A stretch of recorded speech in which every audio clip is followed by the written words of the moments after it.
आज हम section 114 sub section 6 of income tax ordinance 2001 में बताई गई उन एक्सेप्शंस के बारे में बात करेंगे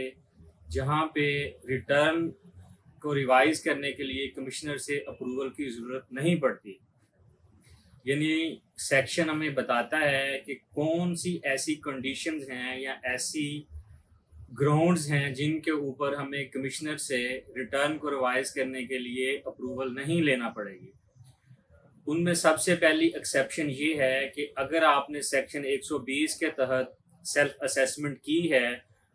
और जिस डेट को आपने सेल्फ असेसमेंट की है उसके 60 दिन के अंदर अंदर अगर आप अपनी रिटर्न को रिवाइज कर रहे हैं तो आपको कमिश्नर साहब से अप्रूवल लेने की ज़रूरत नहीं है। आप अप्रूवल लिए बगैर अपनी रिटर्न को रिवाइज कर सकते हैं। दूसरी एक्सेप्शन ये है कि अगर आपने कमिश्नर साहब को, कमिश्नर इनलैंड रेवेन्यू को रिटर्न की रिवीजन के लिए एप्लीकेशन दे रखी है, अप्रूवल के लिए आपने अप्लाई किया हुआ है और उस एप्लीकेशन को जो आपने रिटर्न फॉर्म में टैक्स पेयर ने अपने साइंस के साथ अप्लाई की हुई है उसको अप्लाई किए हुए 60 दिन गुजर चुके हैं और 60 दिन गुजरने के बाद कमिश्नर से कोई अप्रूवल नहीं मिली, तो यही कंसीडर किया जाएगा 60 दिन गुजरने के बाद कि कमिश्नर ने आपको अप्रूवल ग्रांट कर दी है।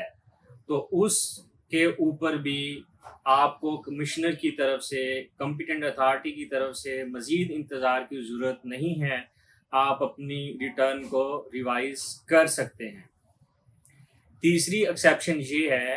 कि सेक्शन 120 के तहत ही आपने जो सेल्फ असेसमेंट की है और उस सेल्फ असेसमेंट में जो आपने अपनी इनकम डिक्लेयर की थी, रिटर्न रिवाइज करते वक्त आप उस इनकम से ज़्यादा इनकम डिक्लेयर करेंगे तो भी आपको कमिश्नर से ज़रूरत नहीं है रिटर्न को रिवाइज करने के लिए अप्रूवल की।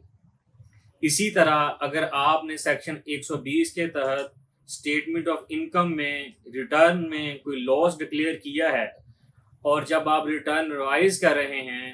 तब भी आप कोई लॉस डिक्लेयर कर रहे हैं, मगर इस वक्त उस लॉस की क्वांटिटी उस लॉस से कम होनी चाहिए जो आपने सेक्शन 120 के तहत डिक्लेयर की है। अगर आप ऐसा करते हैं तब भी आपको कमिश्नर इनलैंड रेवेन्यू से, कॉम्पिटेंट अथॉरिटी से रिटर्न को रिवाइज करने के लिए अप्रूवल की ज़रूरत नहीं है।